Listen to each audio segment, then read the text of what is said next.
जनसेवक असावा तर अमोल येवलेंसारखा केडगाव एमएससीबी ऑफिसमध्ये जाऊन सोडवल्या नागरिकांच्या समस्या। 2 दिवसांमध्ये झालेल्या वादळी पावसामुळे केडगावमध्ये वीज वाहिन्या तुटल्या होत्या। वादळी वाऱ्यासह पाऊस झाल्यानं अनेक भागात काल दुपारपासून वीज पुरवठा खंडित झाला होता। नागरिकांची गैरसोय झाली होती। केडगाव येथील शाहूनगर, अंबिकानगर, सचिननगर, ओमकारनगर, माधवनगर, लोंढेमळा, शास्त्रीनगर, मुळे कॉलनी, 5 गोडाऊन, केडगाव देवी रोड, भूषणनगर अशा विविध ठिकाणी मोठमोठी झाडे पडली। काही ठिकाणी वीज वाहक तारांवर झाडांच्या फांद्या पडल्या होत्या। स्थानिक नागरिकांनी माजी नगरसेवक अमोल येवले यांना फोन केला असता त्यांनी तात्काळ केडगाव एमएससीबी या ठिकाणी धाव घेऊन महावितरणच्या अधिकाऱ्यांशी चर्चा केली। वीज पुरवठा पूर्ववत होण्यासाठी आवश्यक त्या सूचना करून नागरिकांच्या समस्या त्यांनी सोडवल्या। त्यामुळे नागरिकांनी समाधान व्यक्त केले। प्रतिनिधी विक्रम लोखंडे, अहिल्यानगर। जे काम आले ते तुम्ही करू, कसं काम होईल? नाही, जे काम नाही करत आहे ना ते साहेबांना डायरेक्टली बदली करणार आहे। आज नाही तर उद्या बदली होईल त्यांची। बघा चांगली माणसं आणा, नाही तर आम्हाला काय जरा वेगळ्या प्रकारे पण तक्रार नाही काढली। आता इथं हे पोरग आत्ताही झालं काहीच नाही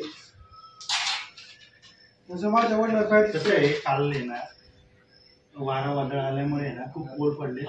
मान्य आहे, पण आज दिवस सकाळपासून वेळ 6 वाजल्यापासून काय केलं त्याच्यामध्ये ना सर्व स्टाफ आहे ना इन्व्हॉल्व होते, म्हणजे काम करत होते। कोणत्या स्टाफ म्हणजे एक पण स्टाफ बनवत होते आहे ते सगळ्यांचे आता कसं आहे स्विच ऑफ पण झाले खूप जणांचे फोन स्टाफचे। तुम्हाला आम्ही 4 महिने झाले सांगतो, तुम्ही आल्यापासून काही गावात नियंत्रण नाही, लाईटीचं काही यांची पाठवा। हा बोगाडे ते आपले अमोल येवले मेंबर आपले स्पीकरवर ठेवलंय। ते शाहूनगर सचिननगर झालं ना सप्लाय चालू झालं ना सप्लाय? हो मग ऐका ना बोगाडे, इथं आल्या लाईट चालू होत्यात, मग आम्ही इथं येऊन बसायचं का? तुमची किती ड्युटी लागली? पुढे 4ची ड्युटी चालू करू ना 4 कोण कर्मचारी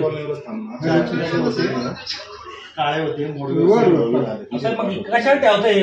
तुम्हाला सांगतो आम्हाला काम पाहिजे, लोक वाईट सगळं गाव वाईट चालले। मला आहे ना ते मला पण जे स्टाफ आहे तसं पाठवून आम्ही शेख साहेब पाठवून दिले ना साहेबांकडे प्रस्ताव पाठवून दिलेले आहेत। आता यांची एक घेते भानसर आहे म्हणजे वैयक्तिक कंप्लेंट राहिले ना साहेब, वैयक्तिक कंप्लेंट पावसामुळे इतक्या वायरे आल्या बरोबर आहे ना ते कंप्लेंट किती झाल्या डीपीवर माणसं